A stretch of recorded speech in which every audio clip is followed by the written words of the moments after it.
Good evening and welcome to the first and only vice presidential debate of 2012, sponsored by the Commission on Presidential Debates. I'm Martha Raddatz of ABC News, and I am honored to moderate this debate between two men who have dedicated much of their lives to public service.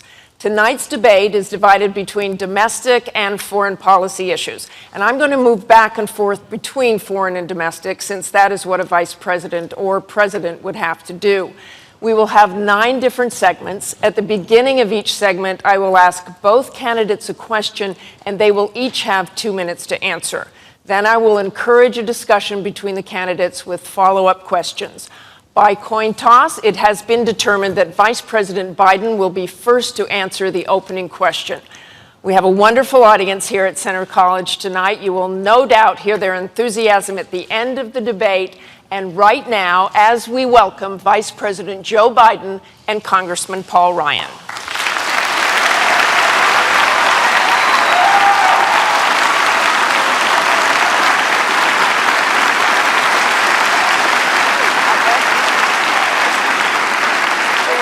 Very nice to see you. How you doing?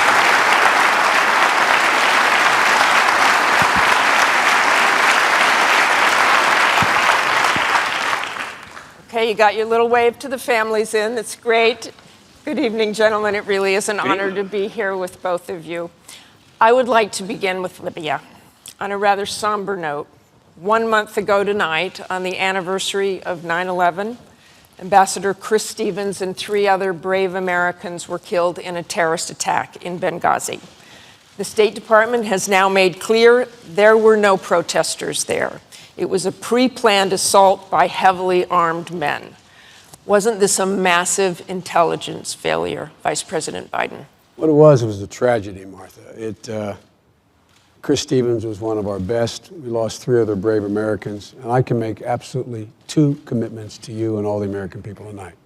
1, we will find and bring to justice the men who did this.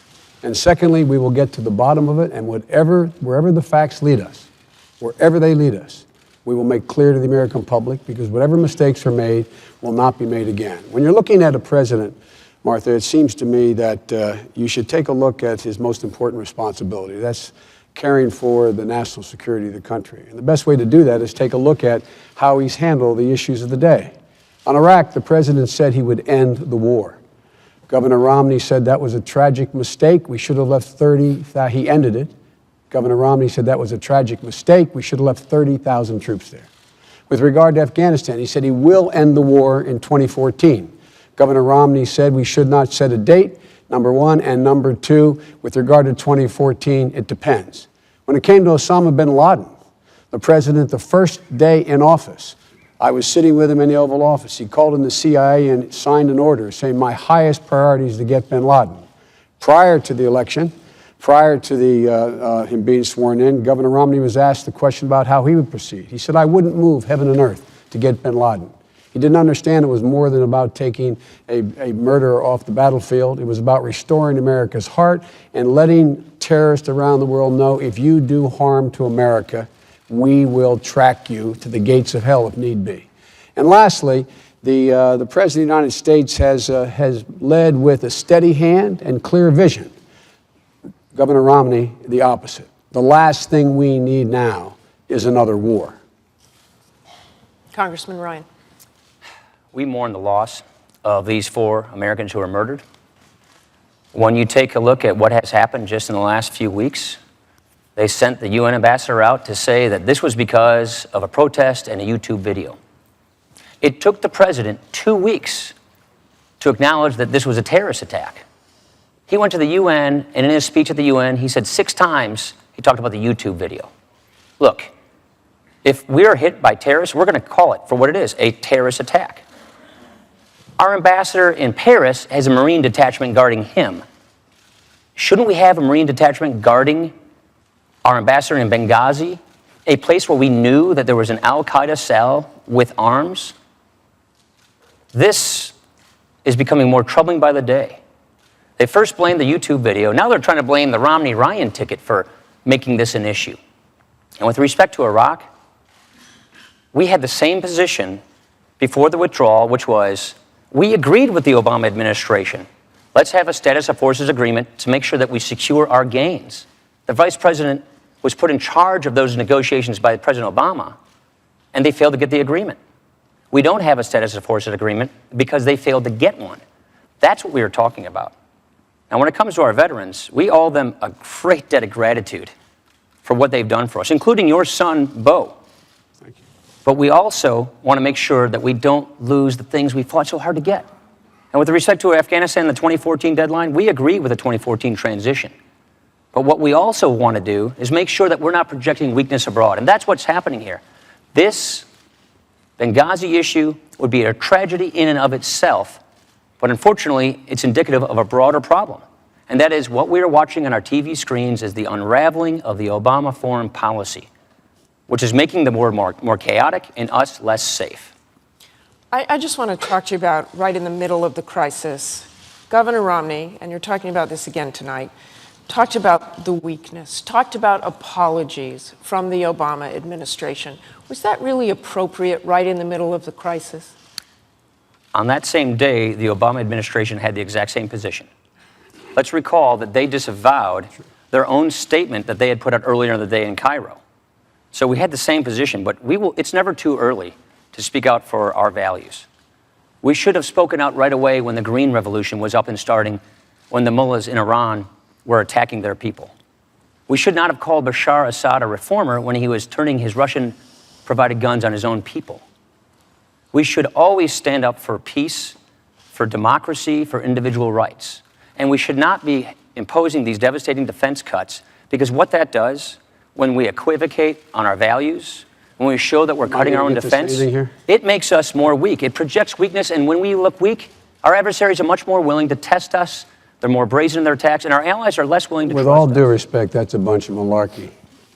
And why is that so? Because not a single thing he said is accurate. First of all, Be specific. I will be very specific. Number one, this lecture on embassy security. The congressman here cut embassy security in his budget by $300 million below what we asked for, number one. So much for the embassy security piece. Number two, Governor Romney, before he knew the facts, before he even knew that our ambassador was killed, he was out making a political statement which was panned by the media around the world. And this talk about this weakness, I don't understand what my friend's talking about here. This is a president who's gone out and done everything he has said he was going to do. This is a guy who's repaired our alliances so the rest of the world follows us again. This is the guy who brought the entire world, including Russia and China, to bring about the most devastating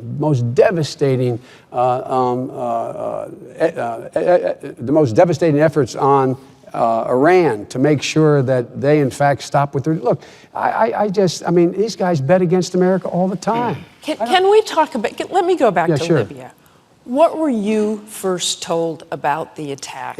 Why were people talking about protests? When people in the consulate first saw armed men attacking with guns, there were no protesters. Because why that's did that go on exactly for what weeks? we were told by the intelligence community. The intelligence community told us that. As they learned more facts about exactly what happened, they changed their assessment. That's why there's also an investigation headed by Tom Pickering, a leading diplomat from the Reagan years, who is doing an investigation as to whether or not there are any lapses, what the lapses were, so that they will never happen again. And they wanted more security there. Well, we weren't told they wanted more security again. We did not know they wanted more security again. And by the way, at the time, we were told we said exactly what the intelligence community told us that they knew. That was the assessment. And as the intelligence community changed their view, we made it clear they changed their view. That's why I said we will get to the bottom of this. You know, usually when there's a crisis, we pull together. We pull together as a nation. But as I said, even before we knew what happened to the ambassador, the governor was holding a press conference. That's not presidential leadership. Mr. Ryan, I want to ask you about, the Romney campaign talks a lot about no apologies. He has a book called No Apologies. Should the U.S. have apologized for Americans burning Qurans in Afghanistan? Should the U.S. apologize for U.S. Marines urinating on Taliban corpses? Oh, gosh, yes. urinating on Taliban corpses. What we should not apologize Burning Qurans immediately. What we should not be apologizing for are standing up for our values. What we should not be doing is saying to the Egyptian people, while Mubarak is cracking down on them, that he's a good guy, and then the next week say he ought to go. What we should not be doing is rejecting claims for calls for more security in our barracks, in our Marine. We need Marines in Benghazi when the commander on the ground says we need more forces for security. There were requests for extra security. Those requests were not honored. Look, this was the anniversary of 9/11. It was Libya, a country we knew we had al-Qaeda cells there. As we know, al-Qaeda and its affiliates are on the rise in northern Africa. And we did not give our ambassador in Benghazi a Marine detachment. Of course there's an investigation so we can make sure that this never happens again. But when it comes to speaking up for our values, we should not apologize for those. Here's the problem. Look at all the various issues out there, and it's unraveling before our eyes. The vice president talks about sanctions on Iran. Let's move to Iran. I'd actually like to move to Iran because there's really no bigger national security this country is facing. Both President Obama and Governor Romney have said they will prevent Iran from getting a nuclear weapon, even if that means military action. Last week, former Defense Secretary Bob Gates said a strike on Iran's facilities would not work and, quote, could prove catastrophic, haunting us for generations. Can the two of you be absolutely clear and specific to the American people? How effective would a military strike be? Congressman Ryan. We cannot allow Iran to gain a nuclear weapons capability. Now, let's take a look at where we've come from. When Barack Obama was elected, they had enough fissile material, nuclear material, to make one bomb. Now they have enough for 5.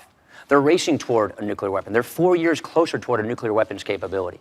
We've had 4 different sanctions to the UN on Iran, 3 from the Bush administration, 1 here. And the only reason we got it is because Russia watered it down and prevented the sanctions from hitting the central bank. Mitt Romney proposed these sanctions in 2007. In Congress, I've been fighting for these sanctions since 2009. The administration was blocking us every step of the way. Only because we had strong bipartisan support for these tough sanctions were we able to overrule their objections and put them in spite of the administration. Imagine what would have happened if we had these sanctions in place earlier. You think Iran's not brazen? Look at what they're doing. They're stepping up their terrorist attacks. They tried a terrorist attack in the United States last year when they tried to blow up the Saudi ambassador at a restaurant in Washington, D.C. And talk about credibility. When this administration says that all options are on the table, they send out senior administration officials that send all these mixed signals. And so in order to solve this peacefully, which is everybody's goal, you have to have the Ayatollahs change their minds. Look at where they are. They're moving faster toward a nuclear weapon. It's because this administration has no credibility on this issue. It's because this administration watered down sanctions, delayed sanctions, tried to stop us from putting the tough sanctions in place. Now we have them in place because of Congress.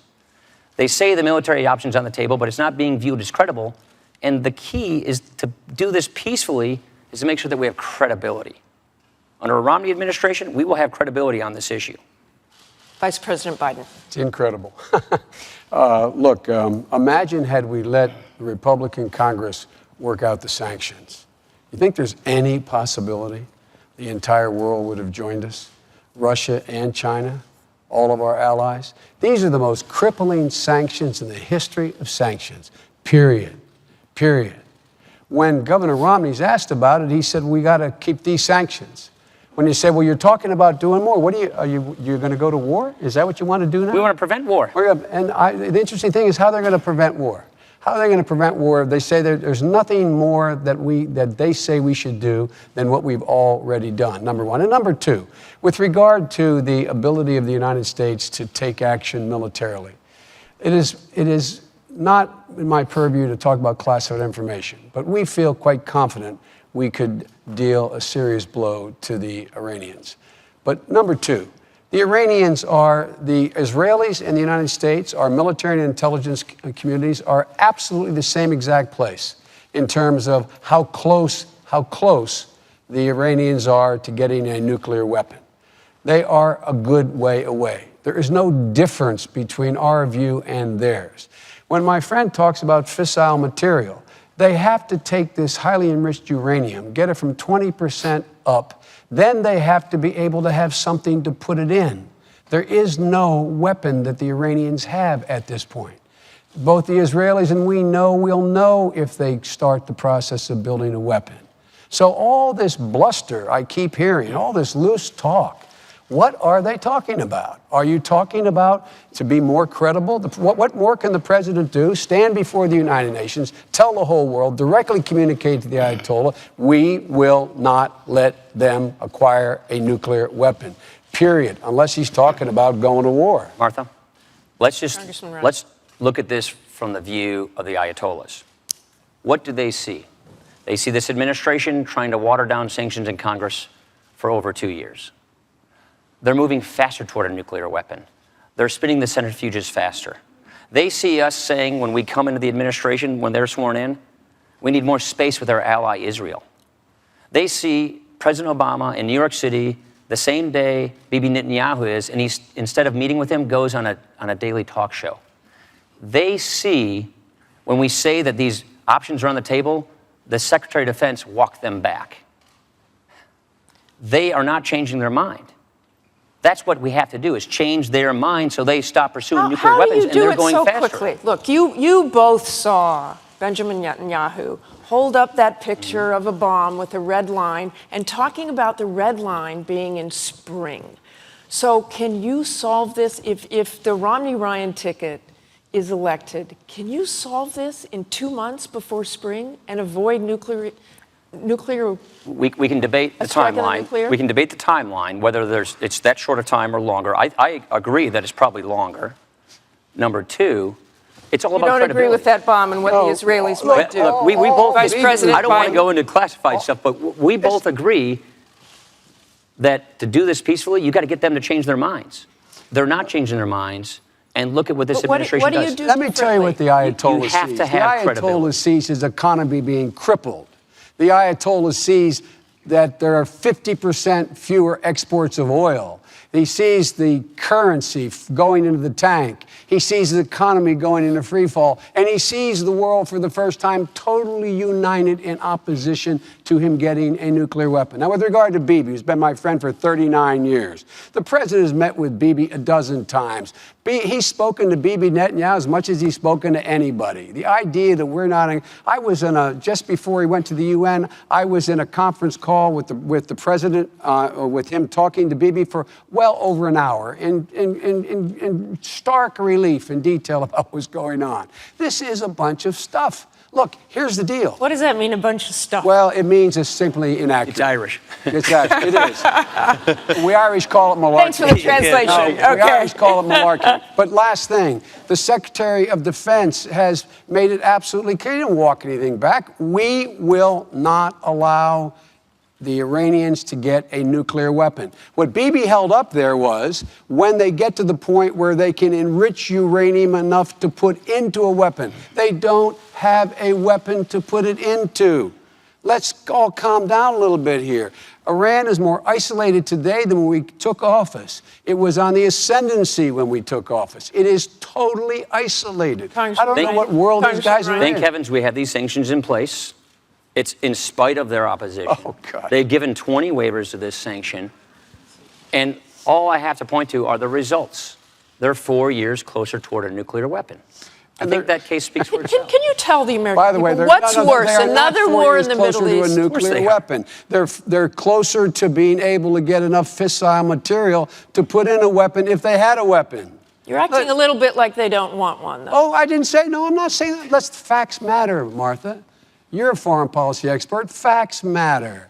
All this loose talk about them, all they have to do is get to enrich uranium in a certain amount and they have a weapon. Not true. Not true. They are more, and if we ever have to take action, unlike when we took office, we will have the world behind us, and that matters. That matters. What about Bob Gates' statement? Let me read that again. Could prove catastrophic, haunting us for generations. He is right. It could prove catastrophic if we didn't do Congressman it Ryan? with precision. And what it does is it undermines our credibility by backing up the point when we make it that all options are on the table. That's the point. The Ayatollahs see these kinds of statements and they think, I'm going to get a nuclear weapon. when we see the kind of equivocation that took place because this administration wanted a precondition policy, so when the Green Revolution started up, they were silent for 9 days. When they see us putting they see us putting daylight between ourselves and our allies in Israel, that gives them encouragement. When they see Russia watering down any further sanctions, the only reason we got a UN sanction is because Russia watered it down and prevented these central bank sanctions in the first place. So when they see this kind of activity, they are encouraged to continue, and that's Martha, the let me problem. tell you what Russia Let me did. ask you what's worse. War in the Middle East, another war in the Middle East, I'll tell you or a what's worse. nuclear-armed Iran. I'll tell you what's Quickly. worse. A nuclear-armed Iran, which triggers a nuclear arms race in the Middle East. This is the world's largest sponsor of terrorism. They've That's the dedicated only themselves thing, to wiping an entire country off the map. They call us the Great Satan. And if they get nuclear weapons, other people in the neighborhood will pursue their nuclear weapons as well. Vice President We Biden. can't live with that. War should always be the absolute last resort. That's why these crippling sanctions with Bibi Netanyahu says we should continue, which, if I'm not mistaken, Governor Romney says we should continue. If I may be mistaken, he changed his mind so often, I could be wrong. But the fact of the matter is, he says they're working. And the fact is that they are being crippled by them. And we've made it clear, big nations can't bluff. This president doesn't bluff. Gentlemen, I want to bring the conversation to a different kind of national security issue, the state of our economy. The number one issue here at home is jobs. The percentage of unemployed just fell below 8% for the first time in 43 months. The Obama administration had projected that it would fall below 6% now after the addition of close to $1 trillion in stimulus money. So will both of you level with the American people? Can you get unemployment to under 6%, and how long will it take? I don't Vice know how long it will President Biden. take. We can and we will get it under 6%. Let's take a look at the facts. Let's look at where we were when we came to office. The economy was in free fall. We had the Great Recession hit. 9 million people lost their job. $1.6 trillion in wealth lost, in equity in your homes and retirement accounts for the middle class. We knew we had to act for the middle class. We immediately went out and rescued General Motors. We went ahead and made sure that we cut taxes for the middle class. And in addition to that, when that occurred, what did Romney do? Romney said, no, let Detroit go bankrupt. We moved in and helped people refinance their homes. Governor Romney said, no, let foreclosures hit the bottom. But it shouldn't be surprising for a guy who says 47% of the American people are unwilling to take responsibility for their own lives. My friend recently in a speech in Washington said 30% of the American people are takers. These people are my mom and dad, the people I grew up with, my neighbors. They pay more effective tax than Governor Romney pays in his federal income tax. They are elderly people who, in fact, are living off of Social Security. There are veterans and people fighting in Afghanistan right now who are, quote, not paying any taxes. I've had it up to here with this notion that 47%, it's about time they take some responsibility here. And instead of signing pledges to Grover Norquist not to ask the wealthiest among us to contribute to bring back the middle class, they should be signing a pledge saying to the middle class, we're going to level the playing field. We're going to give you a fair shot again. We are going to not repeat the mistakes we made in the past by having a different set of rules for Wall Street and Main Street, making sure that we continue to hemorrhage these tax cuts for the super wealthy. They're pushing the continuation of a tax cut that will give an additional $500 billion in tax cuts to 120,000 families. And they're holding hostage the middle class tax cut because they say we won't continue the middle class tax cut unless you give the tax cut for the super wealthy. It's about time they take some responsibility. Mr. Ryan. Joe and I are from similar towns. He's from Scranton, Pennsylvania. I'm from Janesville, Wisconsin. You know what the unemployment rate in Scranton is today? I sure do. It's 10%. Yeah. You know what it was the day you guys came in? 8.5%. Yeah. That's how it's going all around America. Look. You don't read the statistic. That's not how it's going. It's going down. This is his 2-minute answer, Look. please. Did they come in and inherit a tough situation? Absolutely. But we're going in the wrong direction. Look at where we are. The economy is barely limping along. It's growing at 1.3%. That's slower than it grew last year, and last year was slower than the year before. Job growth in September was slower than it was in August, and August was slower than it was in July. We're heading in the wrong direction. 23 million Americans are struggling for work today. 15% of Americans are living in poverty today. This is not what a real recovery looks like. We need real reforms for a real recovery, and that's exactly what Mitt Romney and I are proposing. It's a 5-point plan. Get America energy independent in North America by the end of the decade. Help people who are hurting get the skills they need to get the jobs they want. Get this deficit and debt under control to prevent a debt crisis. Make trade work for America so we can make more things in America and sell them overseas, and champion small businesses. Don't raise taxes on small businesses because there are job creators. He talks about Detroit. Mitt Romney's a car guy. They keep misquoting him, but let me tell you about the Mitt Romney I know. This is a guy who I was talking to, a family in Northborough, Massachusetts the other day, Cheryl and Mark Nixon. Their kids were hit in a car crash, 4 of them. 2 of them, Rob and Reed, were paralyzed. The Romneys didn't know them. They went to the same church they never met before. Mitt asked if he could come over on Christmas. He brought his boys, his wife, and gifts. Later on, he said, I know you're struggling, Mark. Don't worry about their college. I'll pay for it. When Mark told me this story, because you know what? Mitt Romney doesn't tell these stories.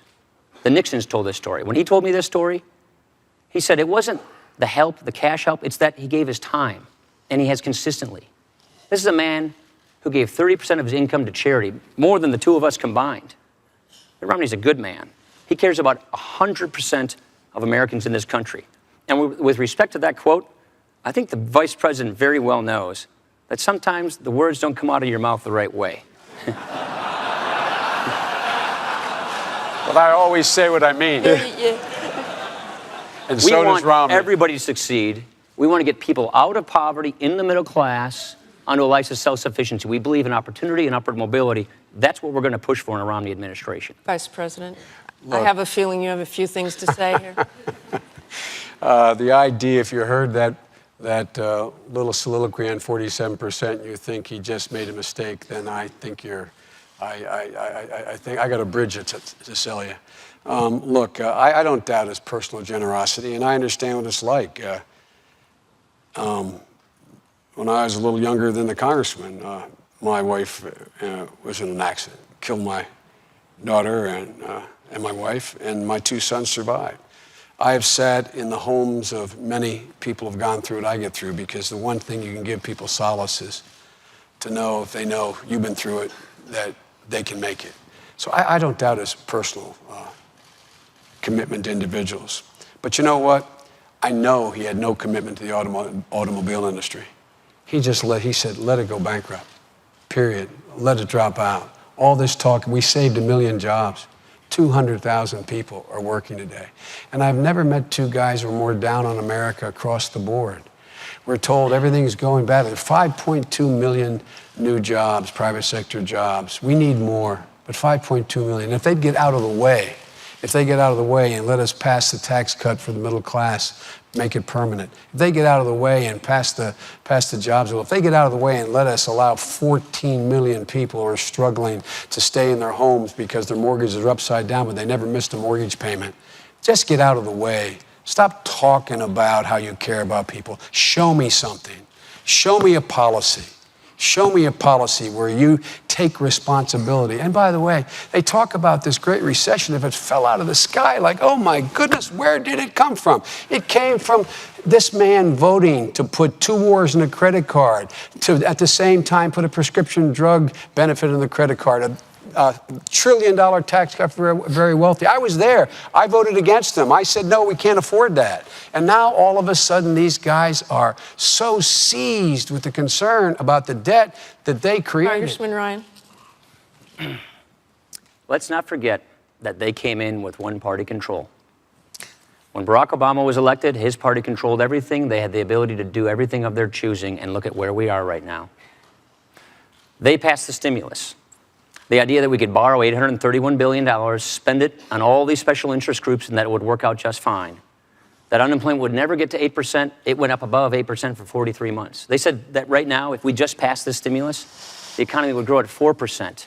It's growing at 1.3. When could you get it below 6%? That's what our entire premise of our pro-growth plan for a stronger middle class is all about.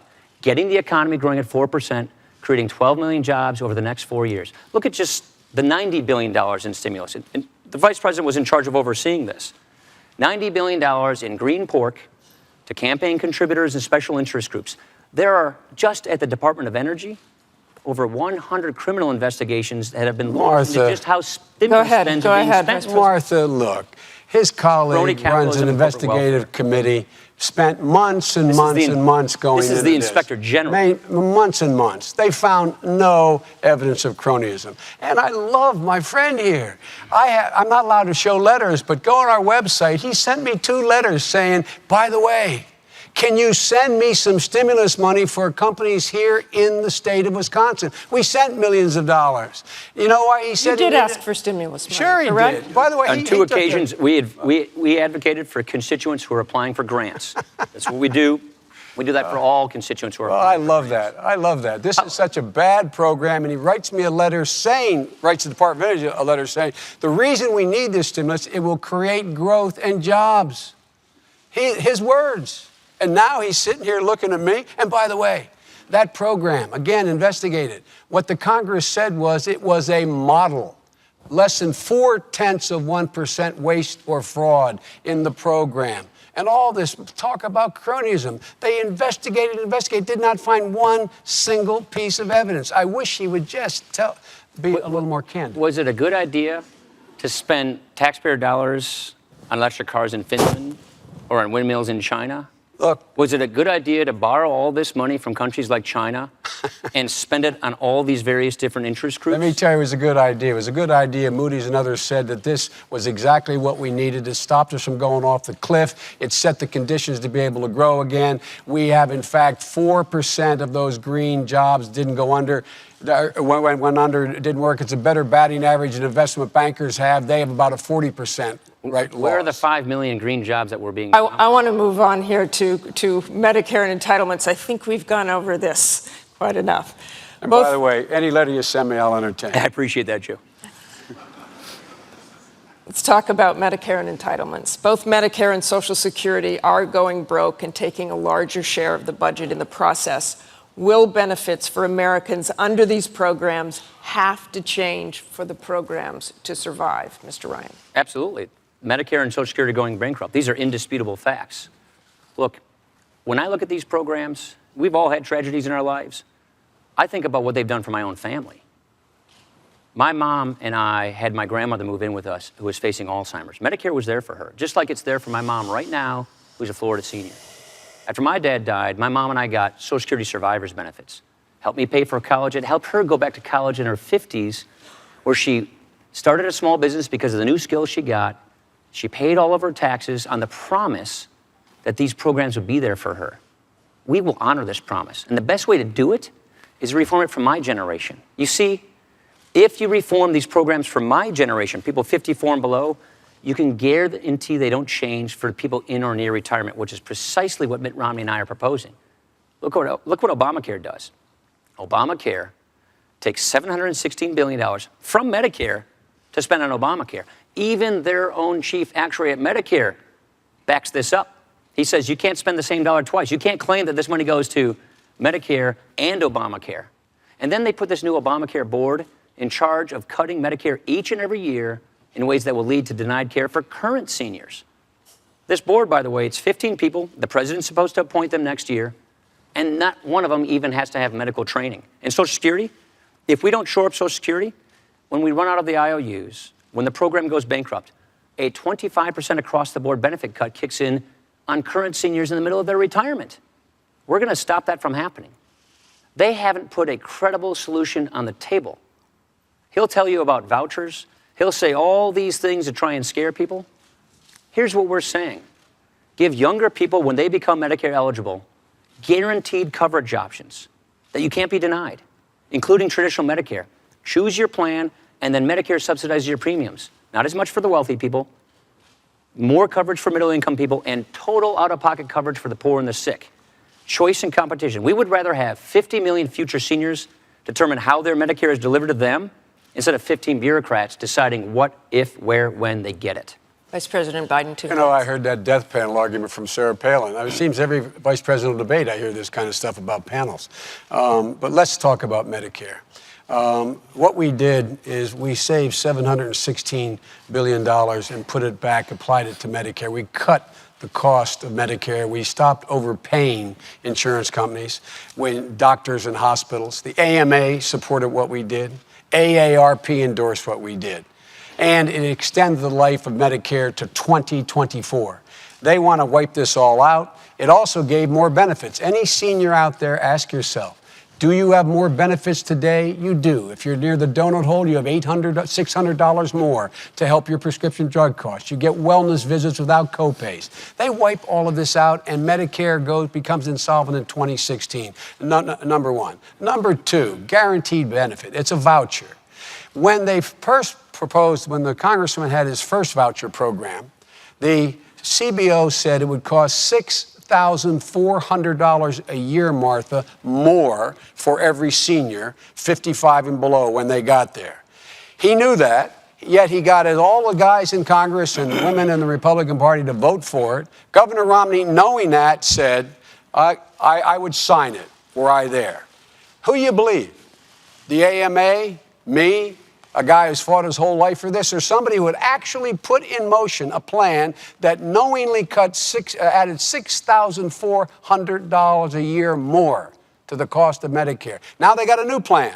Trust me, it's not going to cost you any more. Folks, follow your instincts on this one. And with regard to Social Security, we will not privatize it. If we had listened to Romney, Governor Romney, and the congressman during the Bush years, imagine where all those seniors would be now if their money had been in the market. Their ideas are old and their ideas are bad, and they eliminate the guarantee of Medicare. Here's the problem. They got caught with their hands in the cookie jar, turning Medicare into a piggy bank for Obamacare. Their own actuary from the administration came to Congress and said, 1 out of 6 hospitals and nursing homes are going to go out of business as a result of this. That's not what they said. 7.4 million seniors are projected to lose the current Medicare Advantage coverage they have. That's a $3,200 benefit cut. That didn't What we're happen. saying, more people signed these are up. from your own actuaries. More people signed up for Medicare Advantage after the change. What they're saying, nobody is Mr. Vice President, I know, no, this Mr. Vice President, I know you're under a lot of duress to make up for lost ground. But I think people will be better served if we don't keep interrupting each other. Well, don't take all the 4 minutes then. We're saying don't change benefits for people 55 and above. They already organized their retirement around these promises. already are. Let me ask you this. For those of us. What is your specific plan for seniors who really can't afford to make up the difference in the value of what you call a premium support plan and others call a voucher? 100% coverage for them. That's what we're saying. So we're saying income adjust these premium support payments by taking down the subsidies for wealthy people. Look, this is a plan. By the way, that $6,400 number, it was misleading then. It's totally inaccurate now. This is a plan that's bipartisan. It's a plan I put together with a prominent Democrat senator from Oregon. There's not one Democrat who endorses it. Not one Democrat who signed Our partner the plan. is a Democrat from Oregon. And he said he does no longer support you for that. We put it together with the former Clinton budget director. Who this disavows it. This idea came from the Clinton Commission to Save Medicare, chaired by Senator John Breaux. Here's the point, Martha. Which was rejected. If we don't fix this problem pretty soon, then current seniors get cut. Here's the problem. 10,000 people are retiring every single day in America today, and they will for 20 years. That's not a political thing. Martha, that's if a we math just thing. did one thing, if they just allow Medicare to bargain for the cost of drugs like Medicaid can, that would save $156 billion right off the bat. And it would deny seniors choices. It has a Seniors restricted are not formulary. denied. So Absolutely. They are not denied. Look, folks, all you seniors out there, have you been denied choices? Have you lost Medicare Advantage? Because it's working well right now. Signed up? Because Vice we President changed the Biden, law. let me ask you, if it could help solve the problem, why not very slowly raise the Medicare eligibility age by 2 years, as Congressman Ryan suggests? Look, I was there when we did that with Social Security in 1983. I was one of 8 people sitting in the room that included Tip O'Neill negotiating with President Reagan. We all got together and everybody said, as long as everybody's in the deal, everybody's in the deal, and everybody is making some sacrifice, we can find a way. We made the system solvent to 2033. We will not, though, be part of any voucher plan eliminating it. The voucher says, Mom, when you're 65, go out there, shop for the best insurance you can get. You're out of Medicare. You can buy back in if you want with this voucher, which will not keep pace. Will not keep pace with health care costs. Because if it did keep pace with health care costs, there would be no savings. That's why they go the voucher. We will be no part of a voucher program or the privatization of Social Security. A voucher is you go to your mailbox, get a check, and buy something. Nobody's proposing that. Barack Obama, 4 years ago, running for president, said, if you don't have any fresh ideas, use stale tactics to scare voters. If you don't have a good record to run on, paint your opponent as someone people should run from. Make a big fuss You were about one of the small few ideas. lawmakers to stand with President Bush when he was seeking to partially privatize Social Security. For younger people, what we said then, That's okay. and what I've always agreed, is let younger Americans have a voluntary choice of making their money work faster for them within the Social Security system. saw That's how not well what that Mitt worked. Romney's proposing. What we're saying is no changes for anybody 55 and What above. Mitt Romney is proposing. And then the kinds of changes we're talking about for younger people like myself is don't increase the benefits for wealthy people as fast as everybody else. Slowly Martha. raise the retirement age over time. It wouldn't get to Martha. the age of 70 until the year 2103, according to the actuaries. Now, here's the issue. Quickly, Vice President. Quickly, the bottom line here is that all the studies show that if we went with Social Security proposal made by Mitt Romney, if you're 40, in your 40s now, you will pay $2,600 a year more. You get $2,600 a year less than Social Security. If you're in your 20s now, you get $4,700 a year less. The idea of changing, and change being in this case to cut the benefits for people without taking other action you could do to make it work, is absolutely the wrong way. These guys haven't been big on Medicare from the beginning. Their party's not been big on Medicare from the beginning, and they've always been about Social Security as little as you can do. Look, folks, use your common sense. Who do you trust on this? A man who introduced a bill that would raise it $6,400 a year, knowing it and passing it, and Romney saying he'd sign it, or me and the president? That statistic was completely misleading, but more importantly, There are the facts, right? This is what politicians do when they don't have a record to run on. Try to scare people from voting for you. If you don't get ahead of this problem, it's going to tax Medicare beneficiaries have more benefits. We're not now gonna than We're going to before. move on We're not to gonna a run very away. simple question to you both. Medicare and Social Security did so much for my own family. We are not going to jeopardize this program, but we have to save it. for the You are next generation jeopardizing so it the doesn't go program. bankrupt. You're changing the program from a guaranteed benefit to premium support, whatever you call it. The bottom line is people are going to have to pay more money out of their pocket. And the families I know wealthy and the will. families I come from, they don't have the money to pay more That's out why of their we're pocket. saying more Gentlemen. for lower income people and less for higher income people. I would like to move on to a very simple question for both of you, and something tells me I won't get a very simple answer. But let me ask you this. I gave you a simple answer. He's raising the cost of Medicare. Okay, on to taxes. If your ticket is elected, who will pay more in taxes? Who will pay less? And we're starting with Vice President Biden for 2 minutes. The middle class will pay less, and people making $1 million or more will begin to contribute slightly more. Let me give you one concrete example. The continuation of the Bush tax cuts. We are arguing that the Bush tax cuts for the wealthy should be allowed to expire.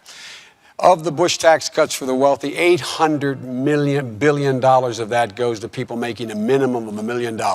We see no justification in these economic times for those, and they're patriotic Americans. They're not asking for this continued tax cut. They're not suggesting it, but my friends are insisting on it. 120,000 families, by continuing that tax cut, will get an additional $500 billion in tax relief in the next 10 years, and their income is an average of $8 million. We want to extend permanently the middle class tax cut permanently from the Bush middle class tax cut. These guys won't allow us to. You know what they're saying? We say, let's have a vote. Let's have a vote on the middle class tax cut, and let's have a vote on the upper tax cut. Let's go ahead and vote on it. They're saying no. They're holding hostage the middle class tax cut to the super wealthy.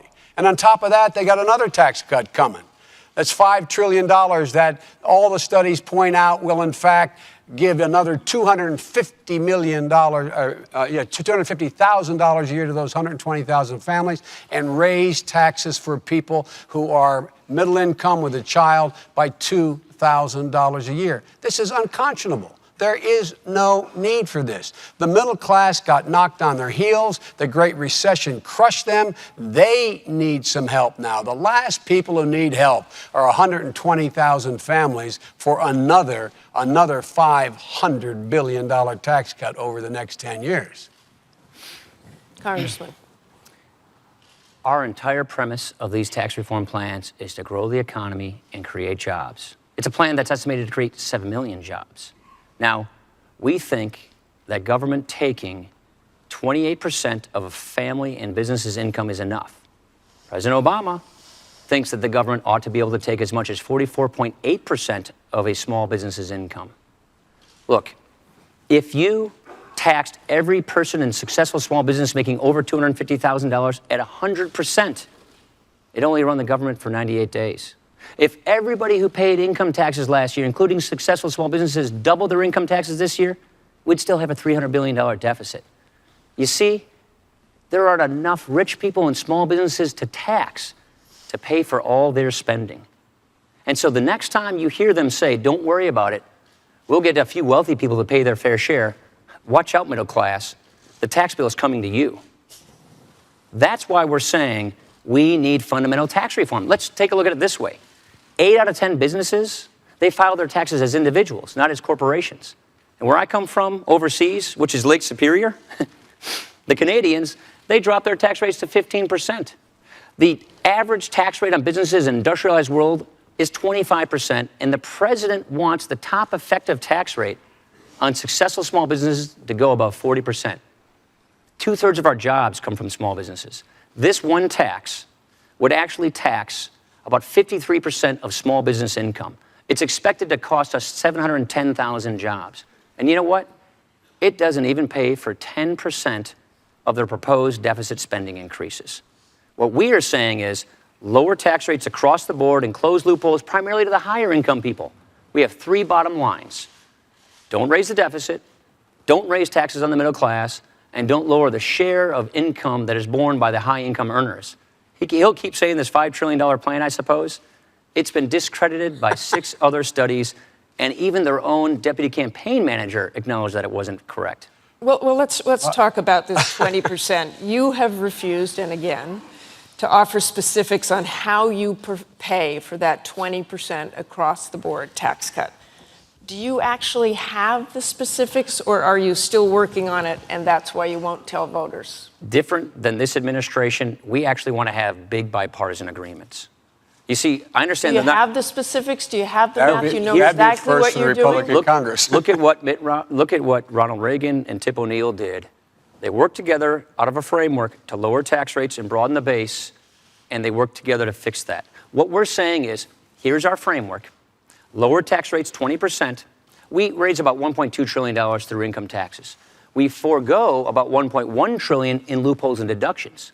And so what we're saying is, deny those loopholes and deductions to higher income taxpayers so that more of their income is taxed, which has a broader base of taxation, so we can lower tax rates across the board. Now, here's why I'm saying this. What we're saying is, here's I hope I'm going to get time to respond to this. You'll get time. We want to work with Congress on how best to achieve this. That means successful. Look, no specifics again. What we're saying is lower tax rates 20%, start with the wealthy, work with Congress to do it. You guarantee this math will add up? Absolutely. 6 studies have guaranteed. 6 studies have verified that this math adds up. But Vice President Biden. Vice President Biden. Let me translate. Let me have a chance to translate. I'll come back in a second then, right? First of all, I was there when Ronald Reagan tax rates went. He gave specifics of what he was going to cut. No, number one, in terms of tax expenditures. Number two, 97% of the small businesses in America make less than $250,000. Let me tell you who some of those other small businesses are. Hedge funds that make $600-800 million a year. That's what they count as small businesses because they're pass through. Let's look at how sincere they are. Governor Romney on 60 Minutes, I guess it was about 10 days ago, was asked, Governor, you pay 14% on $20 million. Someone making $50,000 pays more than that. Do you think that's fair? He said, oh, yes, that's fair. That's fair. And they're going to talk about, you think these guys are going to go out there and cut those loopholes? The biggest loophole they take advantage of is the carried interest loophole and capital gains loophole. They exempt that. Now, there's not enough. The reason why the AEI study, the American Enterprise Institute study, the Tax Policy Center study, the reason they all say taxes are going to go up in the middle class, the only way you can find $5 trillion in loopholes is cut the mortgage deduction for middle class people, cut the health care deduction for middle class people, take away their ability to get a tax break to send their kids to college. That's why they arrive. Is he wrong about that? He is wrong about that. You can cut tax rates by 20%. And still preserve these important preferences for middle-class taxpayers. Not mathematically possible. It is mathematically possible. It's been done before. It's precisely what we're proposing. It has never been done before. It's been done a couple of times, actually. It has never been Jack done Kennedy before. lowered tax rates, increased growth. Ronald Reagan. Now you're Jack Kennedy. Ronald Reagan. Republicans and Democrats have worked together on this. I understand you guys aren't used to doing bipartisan deals. But we've told each other what we're going to do. When we did it with Reagan, he said, here are the things we're going to cut. Framework. Let's work together to fill in the details. That's exactly. Fill in the details. That's how you get things done. You work with Congress. Look, let me say it this way. That's coming from the Republican Congress working bipartisanly. Mitt Romney. 7% rating. Mitt Romney was governor of Massachusetts, where 87% of the legislators he served with were Democrats. He didn't demonize them. He didn't demagogue them. He met with those party leaders every week. He reached across the aisle. He didn't compromise principles. And he found common ground, and he balanced the budget. If he did such a great job, he balanced the budget 4 times without raising taxes. Why isn't he even contesting Massachusetts? Vice President, what would you suggest beyond raising taxes on the wealthy that would substantially reduce the just long-term let deficit? the taxes expire like they're supposed to on those millionaires. We can't afford $800 billion going to people making a minimum of $1 million. They do not need it, Martha. Those 120,000 families make $8 million a year. Middle-class people need the help. Why does my friend cut out the tuition tax credit for them? Why does he go after the child care? Can you declare anything off limits? Why do they do that? Can you declare anything off limits? Yeah, we're saying close loopholes on high-interest people. Home mortgage deduction. For higher-income people. Here. Can you guarantee that no one making less than $100,000 have a mortgage deduction impacted? This taxes a million small businesses. He keeps trying to make you think that it's just some movie star or hedge fund guy or 97% of the small businesses make less than $250,000 a year, would not be affected. It hits a million. This taxes a million people, a million small businesses. Does it tax 97% of the American businesses? It taxes a million small businesses who are our greatest job creators. I wish I could get it. The greatest job creators. And you're going to increase the defense budget. And you're going to increase the defense budget. We're just not going to cut the defense budget like they're proposing. They're $2 billion. That's not accurate. More than that. About no massive. No, we're saying defense increase. Okay, you want to get into defense now? Yes, I do. So, because that's another math question. Right, okay. How do you do that? So they proposed a $478 billion cut to defense to begin with. Now we have another $500 billion cut to defense that's lurking on the horizon. They insisted upon that cut being involved in the debt negotiations. And so now we have a $1 trillion cut. Let's put the automatic defense cuts aside, okay? Let's put those aside. No one wants that. But I want to know how you do the math and have this increase in defense spending. $2 trillion. You don't cut defense by $1 trillion. That's what we're talking about. And what national security issues justify an increase? We're going to cut 80,000 soldiers, 20,000 Marines, 120 cargo planes. We're going to push the Joint Strike Fighter out. We're cutting missile defense. And one more. If these cuts go through, our Navy will be the smallest it has been since before World War I. This invites weakness. Look, do we believe in peace through strength? You bet we do. And that means you don't impose these devastating cuts on our military. So we're saying don't cut the military by $1 trillion. Not increase it by $1 trillion. Don't cut it by $1 trillion. Quickly, Vice President Biden on this. Look, I want to move on. We don't cut it. And I might add, this so-called, I know we don't want to use the fancy word sequester, this automatic cut, that was part of a debt deal that they asked for. And let me tell you what my friend said at a press conference announcing his support of the deal. He said, and I'm paraphrasing, we've been looking for this moment for a long time. Can I tell you what that meant? We've been Why looking for should I- bipartisanship for a long time. And so the bipartisanship is what he voted for, the automatic cuts in defense if they didn't act. And beyond that, they asked for another. Look, the military says we need a smaller, leaner army. We need more special forces. We don't need more M1 tanks. What we need is more UAVs. Some of the military, I know that's something Not some you of the support. military. That was the decision of the Joint Chiefs of Staff, recommended to us and agreed to by the president. Who answered They're to the a facts. civilian leader. They made the recommendation first. Okay, let's move on to Afghanistan. Can I get into that I'd for a like to second? move on to Afghanistan, Okay. please. And that's one of the biggest expenditures this country has made, in dollars and, more importantly, in lives. We just passed the sad milestone of losing 2,000 U.S. troops there in this war. More than 50 of them were killed this year by the very Afghan forces we are trying to help.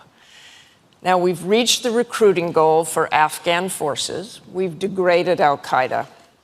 So tell me, why not leave now? What more can we really accomplish?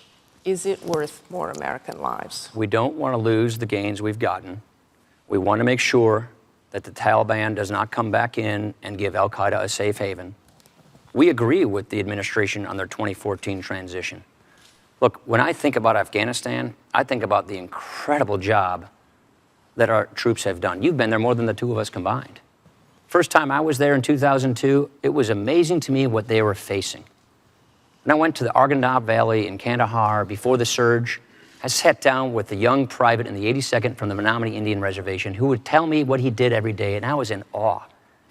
And to see what they had in front of them, and then to go back there in December, to go throughout Helmand with the Marines to see what they had accomplished, it's nothing short of amazing. What we don't want to do is lose the gains we've gotten. Now, we've disagreed from time to time on a few issues. We would have more likely taken into account the recommendations from our commanders, General Petraeus, Admiral Mullen, on troop levels throughout this year's fighting season. We've been skeptical about negotiations with the Taliban, especially while they're shooting at us. But we want to see the 2014 transition be successful, and that means we want to make sure our commanders have what they need to make sure that it is successful so that this does not once again become a launching pad for terrorists. Vice Martha, President Biden. let's keep our eye on the ball. The reason I've been in and out of Afghanistan and Iraq 20 times.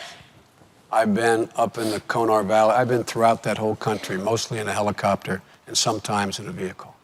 The fact is, we went there for one reason, to get those people who killed Americans, al-Qaeda. We've decimated al-Qaeda Central. We have eliminated Osama bin Laden. That was our purpose. And in fact, in the meantime, what we said we would do, we would help train the Afghan military. It's their responsibility to take over their own security. That's why with 49 of our allies in Afghanistan, we've agreed on a gradual drawdown, so we're out of there by the year 2014. My friend and the governor say it's based on conditions, which means it depends. It does not depend for us. It is the responsibility of the Afghans to take care of their own security. We have trained over 315,000, mostly without incident. There have been more than 24 cases of green on blue where Americans have been killed. If the measures the military has taken do not take hold, we will not go on joint patrols. We will not train in the field. We'll only train in the Army bases that exist there. But we are leaving. We are leaving in 2014, period. And in the process, we're going to be saving over the next 10 years another $800 billion. We've been in this war for over a decade. The primary objective is almost completed. Now all we're doing is putting the Kabul government in a position to be able to maintain their own security. It's their responsibility, not America's. What conditions could justify staying, Congressman Ryan? We don't want to stay. Look, one of my best friends in Janesville, a reservist, is at a forward operating base in eastern Afghanistan right now. Our wives are best friends, our daughters are best friends. I want him and all of our troops to come home as soon and safely as possible. We want to make sure that 2014 is successful. That's why we want to make sure that we give our commanders what they say they need to make it successful. We don't want to extend beyond 2014. That's the point we're making.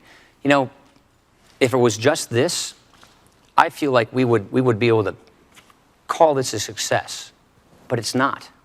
What we are witnessing as we turn on our television screens these days is the absolute unraveling of the Obama foreign policy. Problems are growing at home, but problems are growing abroad, but jobs aren't growing here at home. Let me go back to this. He says we're absolutely leaving in 2014. You're saying that's not an absolute, but you won't talk Do you know about why we what say that? conditions would justify. Do you know why we say that? I'd like to Because know we why. don't want to broadcast to our enemies, put a date on your calendar, wait us out, and then come back. But you We want agree to with the make sure- timeline. We do agree. We do agree with the timeline and the transition. But what any administration will do in 2013 is assess the situation to see how best to complete this timeline. What we do not want to do leave in 2014. What we do not want to do is give our allies reason to trust us less, and our enemies we don't want to embolden our enemies to hold and wait out for us and then take over the country. Martha, that's a bizarre That's why we statement. want to make sure. No, that's that's a why we bizarre want to make statement sure that since this is- 49 of our allies, hear me, 49 of our allies signed on to this position. And we're reading that they want to 49 of our allies said out in 2014. It's the responsibility of the Afghans. We have other responsibilities. Do you think this around- timeline, but which is what we agree with. we have Yours is soldiers and conditional. Marines, we have Afghan forces murdering our forces over there. The Taliban is, do you think, taking advantage of this timeline? Well, look, the Taliban, what we found out, and you saw it in Iraq, Martha, unless you set a timeline, Baghdad in the case of Iraq and Kabul in the case of Afghanistan will not step up. They're happy to let us continue to do the job. International security forces do the job. The only way they step up is say, fellas, we're leaving. We've trained you. Step up. Step up. Let me go That's back. the only way it works. Let me go back to the surge troops that we put in there. And you brought this up, Congressman Ryan. I have talked to a lot of troops. I've talked to senior officers who were concerned that the surge troops were pulled out during the fighting season, and some of them saw that as a political move. So can you tell me, Vice President Biden, what was the military reason for bringing those surge troops home before the fighting season ended? Bringing those, by the way, when the president announced the surge, you'll remember, Martha, he said the surge will be out by the end of the summer. The military said the surge will be out. Nothing political about this. Before the surge occurred, so you be a little straight with me here too. Before the surge occurred, we said they'll be out by the end of the summer. That's what the military said. The reason for that is Military follows orders. Trust me, there are people Sure, who are there- concerned about pulling out. there are on the people fighting that are season. concerned, but not the Joint Chiefs. That was their recommendation in the Oval Office to the President of the United States of America. I sat there. I'm sure you'll find someone who disagrees with the Pentagon. I'm positive you'll find that within the military. But that's not the case here. And secondly, the reason why the military said that is you cannot wait and have a cliff. It takes, months and months and months to draw down forces. Let me try and illustrate the issue here, because I think this can get a little confusing. We've all met with General Allen and General Scaparrotti in Afghanistan to talk about fighting seasons. Here's the way it works. The mountain passes fill in with snow. The Taliban and the terrorists and the Haqqani and the Quetta Shura come over from Pakistan to fight our men and women. When it fills in with snow, they can't do it. That's what we call fighting seasons. In the warm months, fighting gets really high. In the winter, it goes down. And so when Admiral Mullen and General Petraeus came to Congress and said, if you pull these people out before the fighting season is end, it puts people more at risk.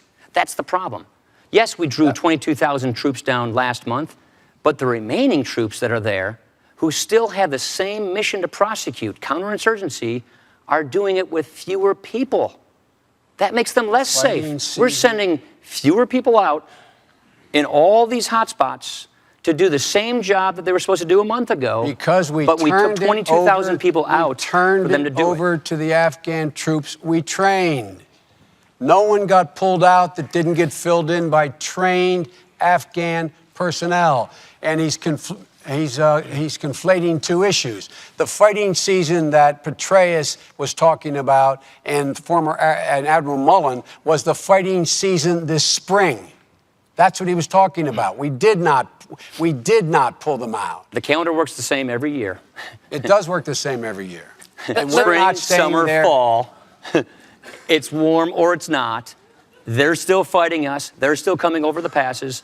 They're still coming in to Zabul, to Kunar, to all of these areas, but we are sending fewer people to the front to fight them, and That's right, because that's the Afghan responsibility. We've trained them. Not in the East. Let's move to another war. Not in the East. Well, RC East, RC East, the most dangerous place That's in the world. why. That's why we don't want to send fewer people to do the job. That's why we should send Americans in to do the job instead of the. You'd rather Americans be going in and doing the job we instead are of the already trained. sending Americans to do the job, but fewer of them. That's the whole That's point. right. We're sending in more Afghans to do the job.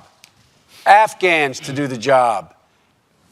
Let's move to another war, the civil war in Syria, where there are estimates that more than 25,000, 30,000 people have now been killed. In March of last year, President Obama explained the military action taken in Libya by saying it was in the national interest to go in and prevent further massacres from occurring there. So why doesn't the same logic apply in Syria? It's a different country. It's a different country. It is 5 times as large geographically. It has 1/5 the population, that is Libya, 1/5 the population, 5 times as large geographically. It's in a part of the world where you're not going to see whatever would come from that war. It seep into a regional war.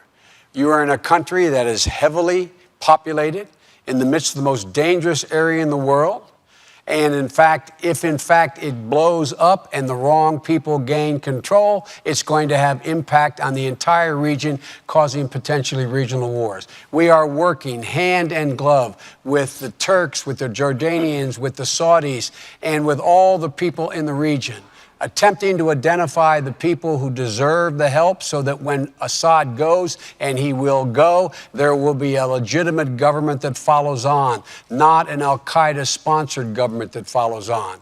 And all this loose talk of my friend Governor Romney and the congressman about how we could do so much more in there. What more would they do other than put American boots in the ground? The last thing America needs is to get in another ground war in the Middle East, requiring tens of thousands, if not well over 100,000 American forces. They are the facts. They are the facts. Now, every time the governor is asked about this, he doesn't say anything. He goes up with a whole lot of verbiage, but when he gets pressed, he says, no, he would not do anything different than we are doing now. Are they proposing putting American troops in the ground? Putting American aircraft in the airspace? Is that what they're proposing? If they do, they should speak up and say so. But that's not what they're saying. We are doing it exactly like we need to do to identify those forces who, in fact, will provide for a stable government and not cause a regional Sunni-Shia war when Bashir Assad falls. Congressman Ryan. Nobody is proposing to send troops to Syria, American troops. Now, let me say it this way.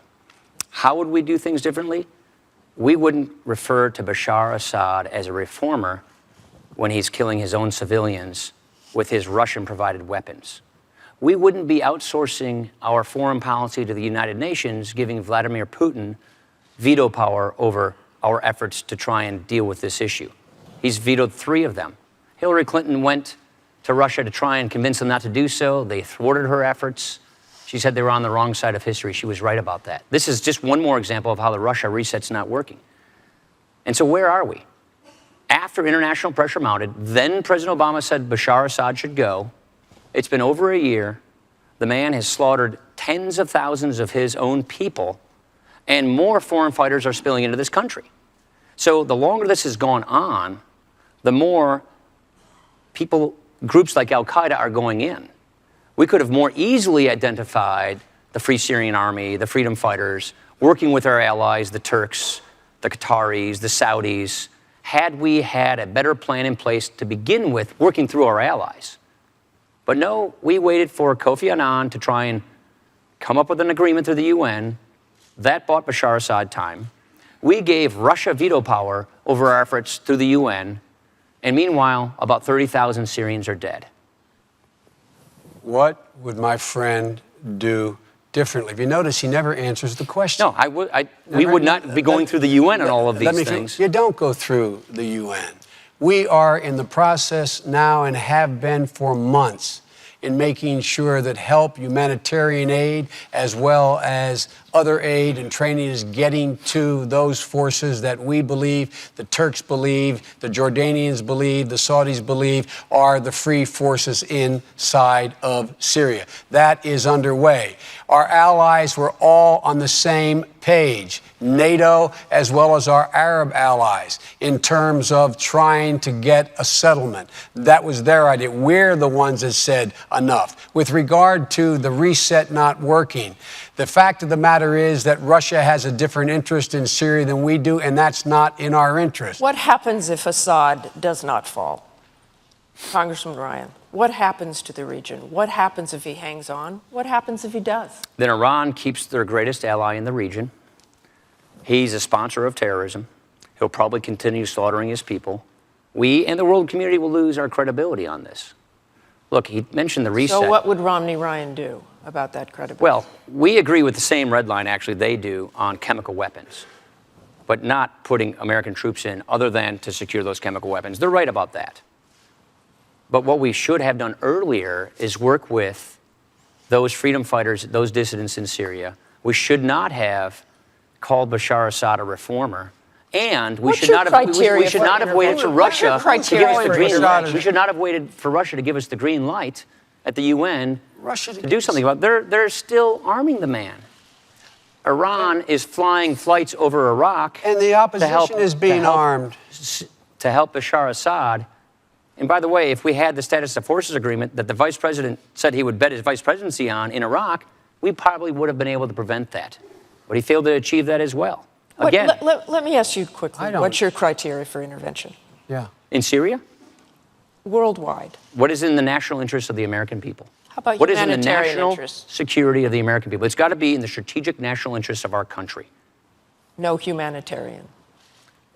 Each situation will come up with its own set of circumstances, but putting American troops on the ground, that's got to be within the national security interest of the American people. I want to we're almost out of time here. That means things like embargoes and sanctions and overflights. Those are things that don't put American troops on the ground. But if you're talking about putting American troops on the ground, only in our national security interests. I want to move on, and I want to return home for these last few questions. This debate is indeed historic. We have two Catholic candidates, first time on a stage such as this. And I would like to ask you both to tell me what role your religion has played in your own personal views on abortion. Please talk about how you came to that decision. Talk about how your religion played a part in that. And please, this is such an emotional issue for so many people in this country. Please talk personally about this, if you could. Congressman Ryan. I don't see how a person can separate their public life from their private life or from their faith. Our faith informs us in everything we do. My faith informs me about how to take care of the vulnerable, about how to make sure that people have a chance in life. Now, you want to ask basically why I'm pro-life? It's not simply because of my Catholic faith. That's a factor, of course. But it's also because of reason and science. You know, I think about 10 and a half years ago, my wife Jana and I went to Mercy Hospital in Janesville, where I was born, for our 7-week ultrasound for our firstborn child. And we saw that heartbeat. Our little baby was in the shape of a bean. And to this day, we have nicknamed our firstborn child, Liza, Bean. Now, I believe that life begins at conception. That's why Those are the reasons why I'm pro-life. Now, I understand this is a difficult issue, and I respect people who don't agree with me on this, but the policy of a Romney administration will be to oppose abortion with the exceptions for rape, incest, and life of the mother. What troubles me more is how this administration has handled all of these issues. Look at what they're doing through Obamacare with respect to assaulting the religious liberties of this country. They're infringing upon our first freedom, the freedom of religion, by infringing on Catholic charities, Catholic churches, Catholic hospitals. Our church should not have to sue our federal government to maintain their religious liberties. And with respect to abortion, the Democratic Party used to say they want it to be safe, legal, and rare. Now, they support it without restriction and with taxpayer funding. Taxpayer funding in Obamacare, taxpayer funding with foreign aid. The vice president himself went to China and said that he sympathized or wouldn't second guess their one-child policy of forced abortions and sterilizations. That, to me, is pretty extreme. Vice President Biden. My religion defines who I am. And I've been a practicing Catholic my whole life. It has particularly informed my social doctrine. Catholic social doctrine talks about taking care of those who can't take care of themselves, people who need help. With regard to abortion, I accept my church's position on abortion as what we call de fide doctrine. Life begins at conception. That's the church's judgment. I accept it in my personal life. But I refuse to impose it on equally devout Christians and Muslims and Jews. And I just refuse to impose that on others, unlike my friend here, the congressman. I do not believe that we have a right to tell other people that women, they can't control their body. It's a decision between them and their doctor. In my view, in the Supreme Court, I'm not going to interfere with that. With regard to the assault on the Catholic Church, let me make it absolutely clear. No religious institution, Catholic or otherwise, including Catholic Social Services, Georgetown Hospital, Mercy Hospital, any hospital, none has to either refer for contraception, none has to pay for contraception, none has to be a vehicle to get contraception in any insurance policy they provide. That is a fact. That is a fact. Now, with regard to the way in which we differ, my friend says that well, I guess he accepts Governor Romney's position now, because in the past he has argued that there's rape and forcible rape. He's argued that in the case of rape or incest, it would be a crime to engage in having an abortion. I just fundamentally disagree with my friend. Congressman Ryan. All I'm saying is if you believe that life begins at conception, that therefore doesn't change the definition of life. That's a principle. The policy of a Romney administration is to oppose abortion with exceptions for rape, incest, and life of the mother. Now, I've got to take issue with the Catholic Church and religious liberty. You have. If they agree with you, then why would they keep suing you? It's a distinction without a difference. I want to go back to the abortion question here. If the Romney-Ryan ticket is elected, should those who believe that abortion should remain legal be worried? We don't think that unelected judges should make this decision, that people through their elected representatives and reaching a consensus in society through the democratic process should make this determination. The next president will get 1 or 2 Supreme Court nominees. That's how close Roe v. Wade is. Just ask yourself, with Robert Bork being the chief advisor on the court for Mr. Romney, who do you think he's likely to appoint? Do you think he's likely to appoint someone like Scalia or someone else on the court far right that would outlaw abortion? I suspect that would happen. I guarantee you that will not happen. We picked 2 people. We picked people open-minded. They've been good justices. So keep an eye on the Supreme Court. Was there a litmus test on them? There was no litmus test. We picked people who had an open mind, did not come with an agenda. I'm going to move on to this closing question because we are running out of time. You certainly know, and you've said it here tonight, that the two of you respect our troops enormously. Your son has served, and perhaps someday your children will serve as well. I recently spoke to a highly decorated soldier who said that this presidential campaign has left him dismayed. He told me, quote, "The ads are so negative and they are all tearing down each other rather than building up the country." What would you say to that American hero about this campaign? And at the end of the day, are you ever embarrassed by the tone? Vice President Biden. I would say to him the same thing I say to my son, who did serve a year in Iraq, that we only have one truly sacred obligation as a government. That's to equip those we send into harm's way and care for those who come home. That's the only sacred obligation we have. Everything else falls behind that. I would also tell him that the fact that he, this decorated soldier you talked about, fought for his country, that should be honored. He should not be thrown into a category of the 47% who don't pay their taxes while he was out there fighting and not having to pay taxes and somehow not taking responsibility. I would also tell him that there are things that have occurred in this campaign and occur in every campaign that I'm sure both of us regret anyone having said, particularly in these special new groups that can go out there, raise all the money they want, not have to identify themselves and say the most scurrilous things about the other candidate. It's an abomination.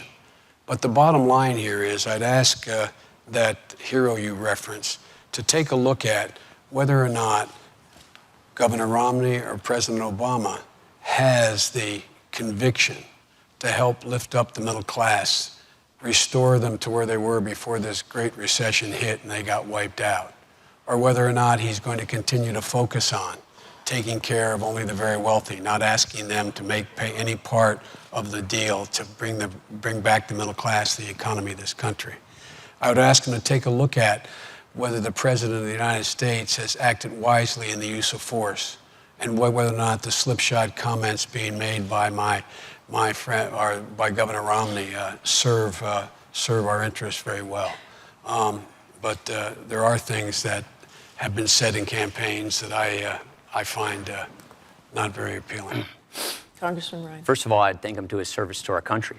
Second of all, I'd say we are not going to impose these devastating cuts on our military, which compromises their mission and their safety. And then I would say you have a president who ran for president 4 years ago, promising hope and change, who has now turned his campaign into attack, blame, and defame. You see, if you don't have a good record to run on, then you paint your opponent as someone to run from. That was what President Obama said in 2008. It's what he's doing right now. Look at all the string of broken promises. If you like your health care plan, you can keep it. Try telling that to the 20 million people who are projected to lose their health insurance if Obamacare goes through, or the 7.4 million seniors who are going to lose it. Or remember when he said this, I guarantee if you make less than $250,000, your taxes won't go up. Of the 21 tax increases in Obamacare, 12 of them hit the middle class. Or remember when he said health insurance premiums will go down $2,500 per family per year? They've gone up $3,000 and they're expected to go up another $2,400. Or remember when he said, I promise by the end of my first term, I'll cut the deficit in half in 4 years.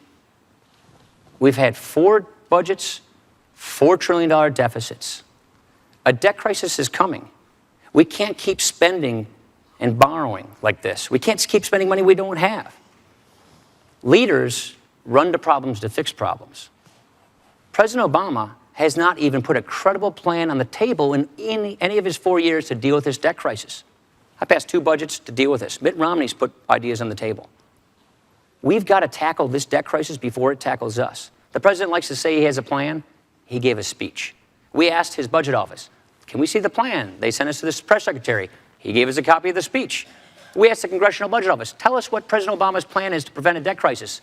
They said, it's a speech. We can't estimate speeches. You see, that's what we get in this administration, speeches. but we're not getting leadership. Mitt Romney is uniquely qualified to fix these problems. His lifetime of experience, his proven track record of bipartisanship, and what do we have from the president?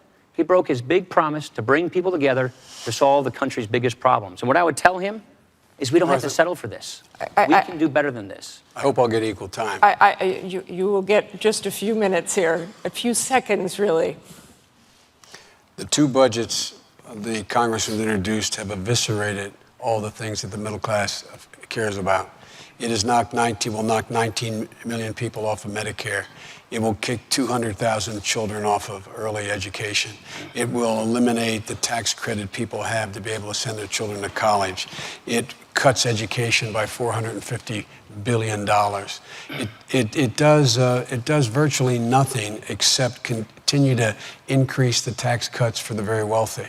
And, you know, we've had enough of this. The idea that he's so concerned about these deficits, as I pointed out, he voted to put 2 wars in a credit card. He did. We're going to the closing statements in a minute. Just a second. You're going to have your closing statement. Not raising taxes is not cutting taxes. And by the way, our budget, we have not spending raised by 3% a year instead of 4.5% like they propose. So not spending more money as much as they say is not a spending things cut. here just for a minute, and I want to talk to you very briefly before we go to closing statements about your own personal character.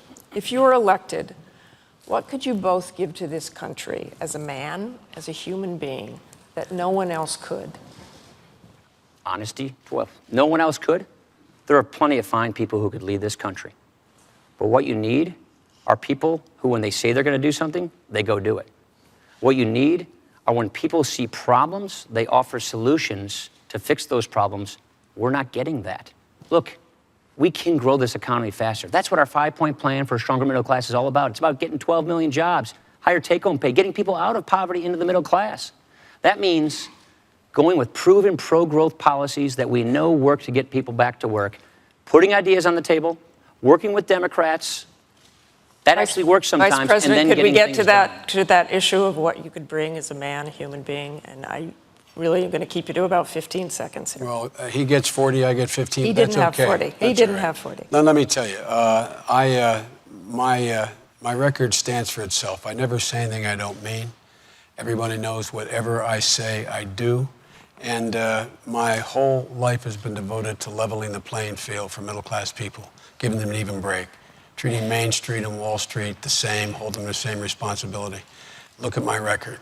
It's been all about the middle class. They're the people who grow this country. We think you grow this country from the middle out, not from the top down. Okay, we now turn to the candidates for their closing statements. Thank you, gentlemen. And that coin toss again has Vice President Biden starting with the closing statement. Well, let me say at the outset that I want to thank you, Martha, for doing this, and Senator College. The fact is that we're in a situation where we inherited a god-awful circumstance. People are in real trouble. We acted to move to bring relief to the people who need the most help now.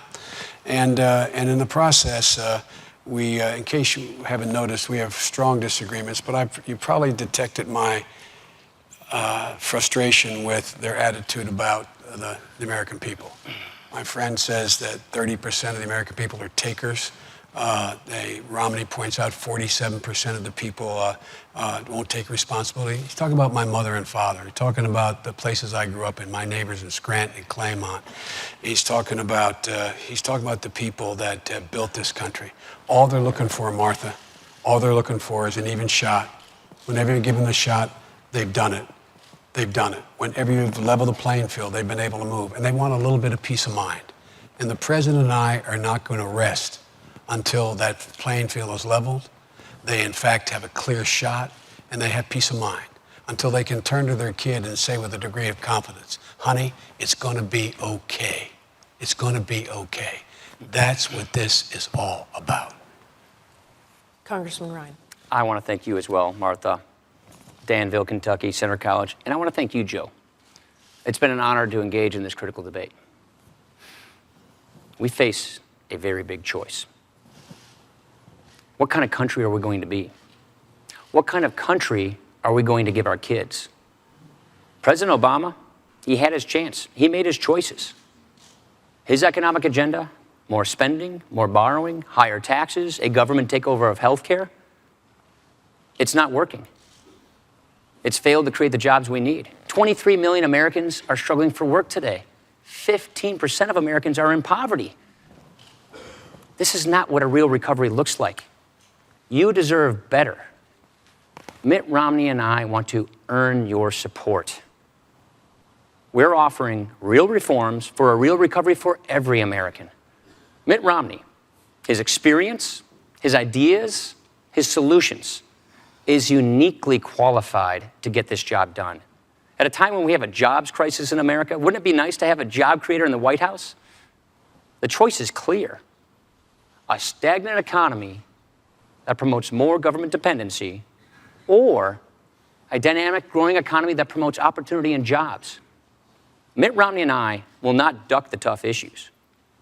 And we will not blame others for the next 4 years. We will take responsibility. And we will not try to replace our founding principles. We will reapply our founding principles. The choice is clear, and the choice rests with you, and we ask you for your vote. Thank you.